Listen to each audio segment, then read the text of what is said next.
Today, on Industrial News Now, the debate between the Women's Joint Congressional Committee and the National Woman's Party continues as the fight for women's equality reaches its peak. But what does it really mean to have women's equality? Find out on Industrial News Now. To answer this question, we should start at the beginning of this search for equality, the Enlightenment. When some women began striving for equal rights to men, based on the new idea of natural rights, unfortunately, much progress was never made.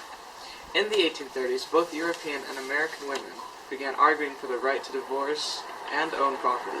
These efforts were similarly unsuccessful.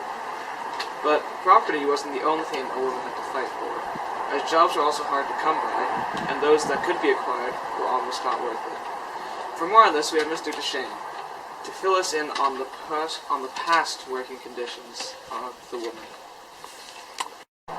Thank you, Alex. Well, women's work was viewed as less productive than men. Thus, even the jobs that only women could do had terrible conditions. For instance, silk workers, a common occupation at the time for women, they worked 14 to 16 hours a day, always standing. Moreover, many had to walk a long way just to get to work, and there was always the danger of being killed by machines that were in the factory.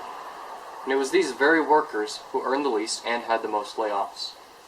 Thank you for your time, Mr. Duchesne. And now, back to the broadcast.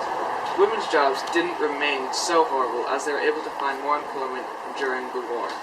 When most able-bodied men had to go out and fight, some women even elevated the jobs they could get to a more respectable status. For this, we have our second guest of the night, Florence Nightingale, to tell us her story.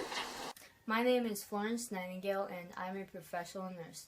In 1853, during the Crimean War, I sailed to Crimea with 38 nurses.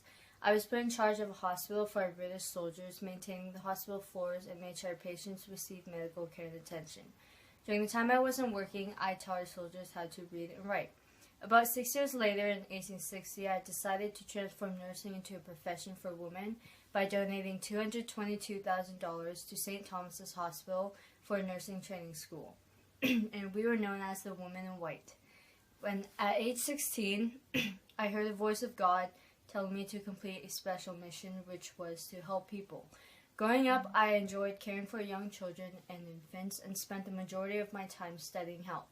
My mother, however, did not accept my behaviors of turning down suitors and parties, so at age 18, I went to Germany and entered a Protestant school for training nurses, and from there I went to Paris and continued my studies and became the youngest superintendent of Women's Hospital. With all these great achievements, I was the first woman, actually, to receive the British Order of Merit.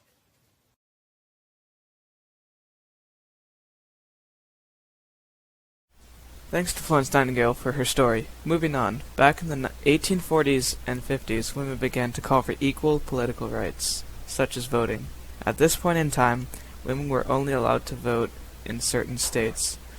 Leading this movement was the Women's Social and Political Union, founded by Emmeline Pankhurst, our third and final guest. Hi, I'm Emmeline Pankhurst, and I led the British Suffrage for Women. I also founded the Women's Social and Political Union. I founded the union in October of 1903 with two of my daughters, Christabel and Sylvia Pankhurst.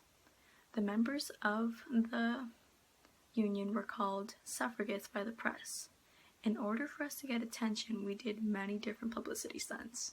Some of the publicity stunts we did were pelt government officials with eggs, burned railroad cars, smashed windows of fashion department stores, and chained ourselves to lampposts. Because of the publicity stunts we did perform, we were arrested by the British police. My main goal with the union was to get women equal political rights. Through some troubles, the union did have an influence on advancement of women's rights in the end.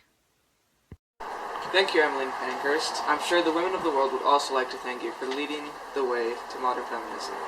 And we come to the present, the 1920s. The 9th Amendment has just been passed, and the new Equal Rights Amendment is still up for debate. That debate is between the Women's Joint Congressional Committee and the National Woman's Party. For those who don't know, Equal Rights Amendment, or ERA, will do away with laws that give women an increased pay over men, and also the laws that limit the amount of hours that they work. The National Women's Party is composed of mostly middle-class women who propose the Equal Rights Amendment in order to achieve true equality. Meanwhile, the Women's Joint Congressional Committee is made up of mostly working-class women who enjoy the increased pay. As of yet, it is still unclear who will win, but one thing is for sure.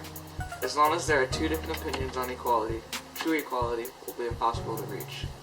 I've been your host, Alex, and this has been Industrial News Now.